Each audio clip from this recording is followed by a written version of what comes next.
Frankie Muniz in the SpeedFreaks pits, Malcom in the middle fame. But now, from what you say, the only actor turned racer full-time that you know of, right? Yeah, I know a lot of actors have wanted to become race car drivers and have gotten involved in racing as a hobby. But this is my career now. This is it for me. So As Paul Newman, it was still a hobby. The guy had success, but it was still a hobby. yeah, he was always still an actor and making sauce and stuff and salad dressing. So it wasn't full time. Where I'm doing this full time. I'm training and testing and trying to prepare as much as possible to be a professional race car driver and do the best I can, and to be able to be safe and stuff like that too. So it's going well, and I'm having fun. Well, you had the Jones when you were on the set for Malcom in the Middle. You wanted to race, and you said yourself, dude, I should have started when I was 5, not when I was 20. Yeah, well, I acted since I was 8 years old, always been on a set, always loved racing, always watched racing, wanted to be involved in it, but really didn't know how to become a race car driver. You got to have some cojones. Yeah, which I guess I do, because I'm doing it, but no, I really didn't know what the first step was, and the show ended last year, and it all kind of happened, and here I am in Atlantic 13 months after starting racing, which is, I think, is a pretty good deal.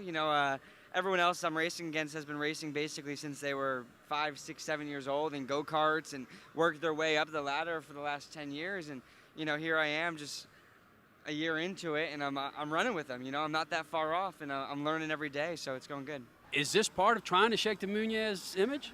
I'm not trying to shake an image specifically. If I am, it's just because Did I hack you off saying that? No.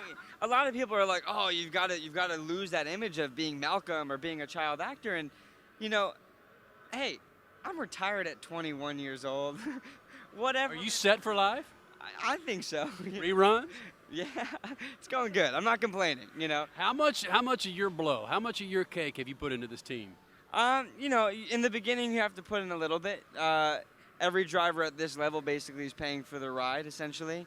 Your face and your name only get you so far in this business. People want to see you do well. People want to see the results. And so I'm trying real hard to get up there and get some good results. And I definitely think by the middle of this year to the end, I'll be in the top 10, top 5. So. Well, just make sure it's not one of those stupid child actor horror stories, all right? Damn it, no drugs or alcohol, just race your butt off. Abort! Oh, yeah, I'm totally straight edge. You don't have anything to worry about that. I might, knock on wood, die in a race car, but I think that's a pretty rock star. We're not going to see you in Betty Ford Clinic here next year because you finished 30th out of 30 cars. Oh, no, hey, I'm not. That's a great thing. I'm so new at this, and I feel I'm doing really well. I'm beating people, who have been racing for their whole lives, and that feels good. And I'm just going to continue getting. Get in their face and point at them, baby, I'm yours. No, but there's an ongoing joke in the trailer. I always go, dude, they just got beat by Frankie Muniz. That must suck. They invested their entire lives to become race car drivers, and me, 13 months in, some actor kid who comes into racing, they get beat by me. So, I'm happy with where I'm at, but if they're behind me, they must not be happy with where they're at. I'm not real happy the way this seat is fitting on my rear end right now. Yeah, it's uncomfortable, Can you just stop talking so I can ride off in the sunset? I'm going to go to sleep. All right, so. take the mic, will you? See ya.